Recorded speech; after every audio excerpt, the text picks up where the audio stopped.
का इस वीडियो आपसे बच्चों के लिए बेसिकली खास होने वाले हैं। और आज की इस वीडियो में बात करने वाले हिंदी साहित्य अर्धनारीश्वर, जिसका लेखक है रामधारी सिंह दिनकर।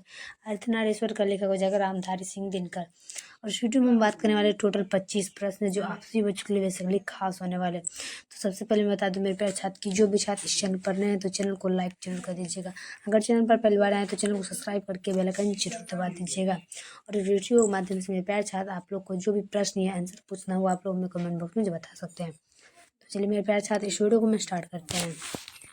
प्रश्न नंबर 1 में क्या कहता है कि अर्धनारीश्वर पाठ के लेखक कौन। अभी आप लोग को बताए थे अर्धनारीश्वर पाठ का लेखक हो जाएगा रामधारी सिंह दिनकर। क्या हो जाएगा? रामधारी सिंह दिनकर। का ऑप्शन नंबर बी में क्या कह रहा है? अर्धनारीश्वर पाठ के लेखक कौन है? अर्धनारीश्वर का हो जाएगा Ramdhari Singh Dinkar. Option number B लगाएंगे रामधारी सिंह दिनकर। चलिए नेक्स्ट बात करते हैं दूसरा का कि रामधारी सिंह दिनकर की रचना कौन सी है। अब यहाँ पर बात हो रहा है कि रामधारी सिंह दिनकर की रचना कौन सी है। तो शायद देख लीजिएगा अर्धनारीश्वर। अर्धनारीश्वर जो है रामधारी सिंह दिनकर की रचना है। क्या हो जाएगा? Ramdhari Singh. Option number D लगाना है। प्रश्न क्या कहता है कि रामधारी सिंह दिनकर की रचना कौन सी है, तो वो हो जाएगा अर्धनारीश्वर। चलिए अगला का बात कर लेते हैं हम तीसरा का कि दिनकर जी का जन्म बिहार के किस जिले में हुआ था। अब देखिए यहाँ पर बात हो रहा है बिहार के किस जिले में हुआ था कि दिनकर जी का जन्म बिहार के किस जिले में हुआ था। बेगूसराय में दिनकर जी का जन्म हुआ था। बेगूसराय एक जिला है। तो यहाँ पर क्या बात हो जाएगा कि दिनकर जी का जन्म बिहार के किस जिले में हुआ था, वो हो जाएगा बेगूसराय। Option number B. चलिए अगला देख लेते हैं हम 4 नंबर का। अर्धनारीश्वर में किस गुण का समन्वय है। क्या कह रहा है कि अर्धनारीश्वर में किस गुण का समन्वय है। 4 का सभी में अच्छा देख लीजिएगा। प्रश्न क्या कहता है कि अर्धनारीश्वर में किस गुण का समन्वय है। 4 का आंसर हो जाएगा नारी और पुरुष दोनों के। क्या कह रहा है? नारी और पुरुष दोनों के। ऑप्शन नंबर सी लगाएंगे कि अर्धनारीश्वर में किस गुण का समन्वय है। नारी और पुरुष दोनों के। Option number C. चलिए अगला देख लेते हैं हम 5 का कि दिनकर जी की पहली काव्य पुस्तक कौन है। क्या कह रहा है कि दिनकर जी की पहली काव्य पुस्तक कौन सी है। 5 का आंसर हो जाएगा प्राणभंग। क्या होगा? प्राणभंग। प्रश्न क्या कहता है कि दिनकर जी की पहली काव्य पुस्तक कौन सी है, वो हो जाएगा प्राणभंग। प्राणभंग जो है ना दिनकर जी की पहली काव्य पुस्तक है। तो इसका आंसर हो जाएगा ऑप्शन नंबर डी। क्या होगा? प्राणभंग। Option number D. चलिए अगला देख लेते हैं हम 6 नंबर में कि दिनकर जी की पहली कविता किस पत्रिका में प्रकाशित हुई है। कि दिनकर जी की पहली कविता किस पत्रिका में प्रकाशित हुई है। किस पत्रिका में प्रकाशित हुई है। 6 नंबर का सभी देख लीजिए कि दिनकर जी की पहली कविता किस पत्रिका में प्रकाशित हुई है। 6 का आंसर हो जाएगा छात्र सहोदर। क्या होगा? छात्र सहोदर। ऑप्शन नंबर ए लगाएंगे छात्र सहोदर। सभी मेरे प्यारे छात्र देखिएगा कि दिनकर जी की पहली कविता किस पत्रिका में प्रकाशित हुई है। छात्र सहोदर। Option number A. चलिए अगला देख लेते हैं हम 7 नंबर का कि दिनकर जी की पहली कविता कब प्रकाशित हुई है।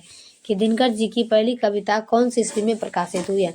सभी छात्र देख लीजिएगा कि दिनकर जी की पहली कविता कौन सी ईस्वी में प्रकाशित हुई है। तो इसका हो जाएगा 1925 में दिनकर जी की पहली कविता प्रकाशित हुई थी। 1925 में।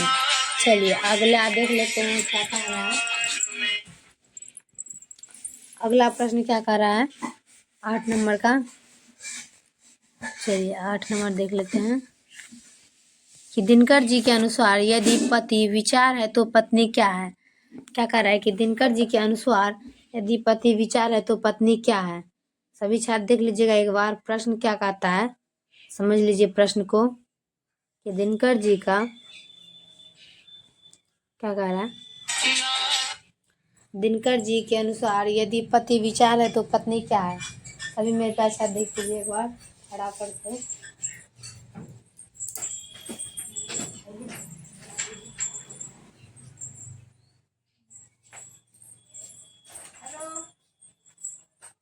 चलिए लगाते हैं 8 नंबर में कि दिनकर जी के अनुसार यदि पति विचार है तो पत्नी क्या है। सभी छात्र देख लीजिए, थोड़ा सा फोन आ गया था और कोई बात नहीं। तो चलिए 8 नंबर का देख लेते हैं और 8 का आंसर लगाना है भावना। प्रश्न क्या कहता है कि दिनकर जी के अनुसार यदि पति विचार है तो पत्नी क्या है। भावना। ऑप्शन नंबर सी लगा देंगे हम। पति विचार है तो पत्नी क्या हो जाएगी। भावना के अनुसार। Option number C. चलिए अगला देख लेते हैं हम 9 नंबर में कि बुद्ध और महावीर ने नारियों को कौन सा अधिकार दिया है। कि बुद्ध और महावीर ने नारियों को कौन सा अधिकार दिया है। 9 का सभी छात्र देख लीजिएगा कि बुद्ध और महावीर ने नारियों को कौन सा अधिकार दिया है।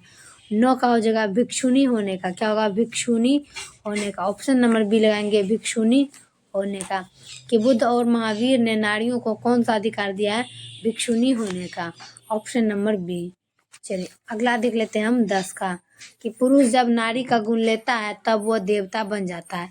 कि पुरुष जब नारी का गुण लेता है तब वह देवता बन जाता है, किंतु नारी जब नर का गुण सीखती है तब वो राक्षस हो जाती है। यह किसका कथन है?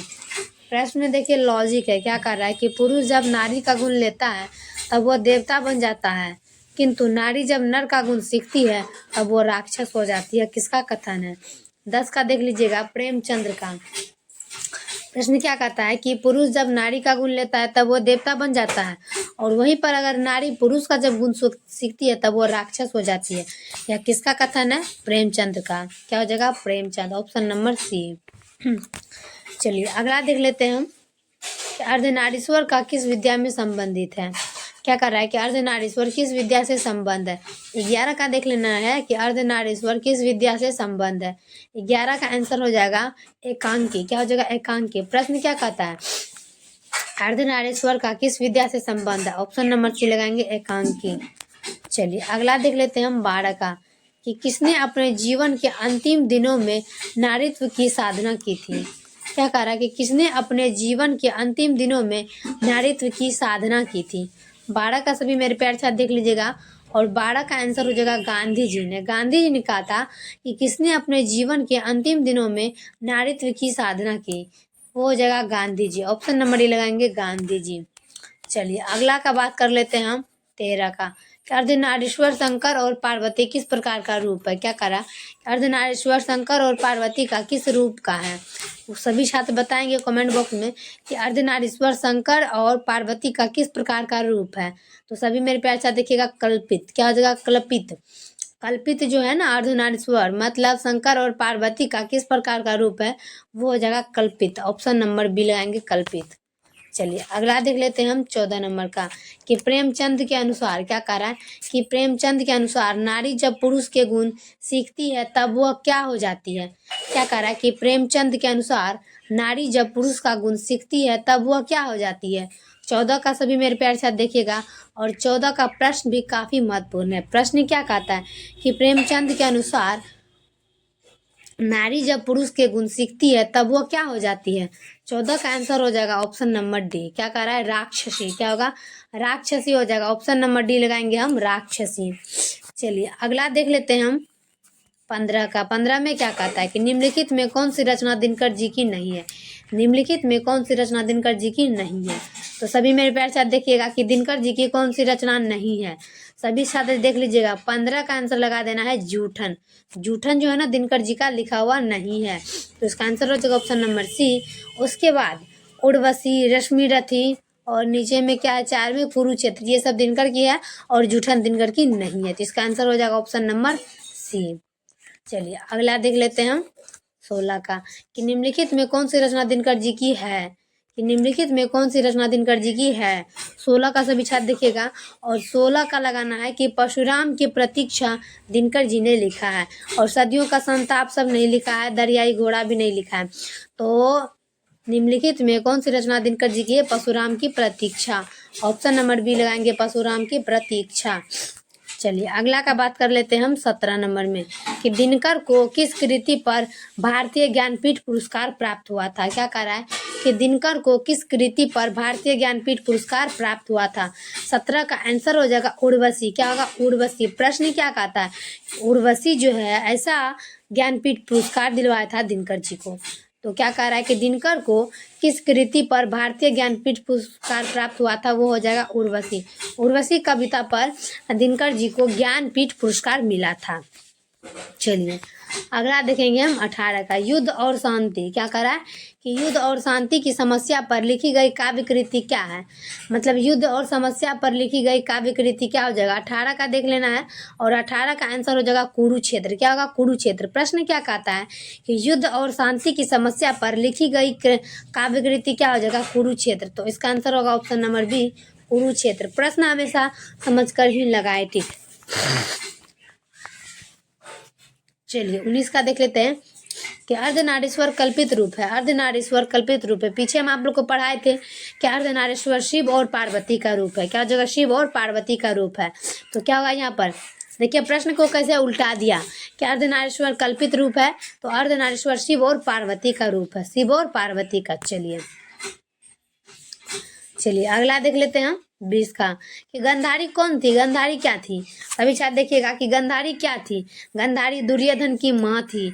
इस प्रश्न को भी याद रखे मेरे प्यार से, तो हम लोग भी भूलते हैं कि गंधारी कौन थी, दुर्योधन की माँ थी। कौन थी, गंधारी कौन थी, दुर्योधन की माँ थी गंधारी। प्रश्न को याद रखिएगा कि दुर्योधन की माँ गंधारी थी, गंधारी कौन थी, तो दुर्योधन की माँ थी। इसका आंसर होगा ऑप्शन नंबर ए। चलिए अगला देख लेते हैं हम 21 का, प्रेमचंद्र कौन था, प्रेमचंद कौन था। प्रेमचंद कथाकार था, ना गीतकार था, ना फिल्मकार था, ना संगीतकार था, वो था कथाकार, यानी कि कथा लिखता था, तो उन्हें हम कथाकार कहते हैं। तो प्रेमचंद कौन था, कथाकार था। तो इसका आंसर हो जाएगा ऑप्शन नंबर बी, कथाकार।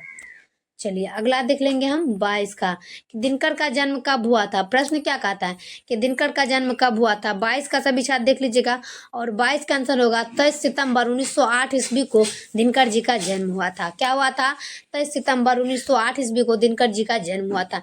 ये प्रश्न याद रखेंगे कि दिनकर जी का जन्म कब हुआ था, 23 सितंबर 1908 ईस्वी में, ऑप्शन नंबर ए।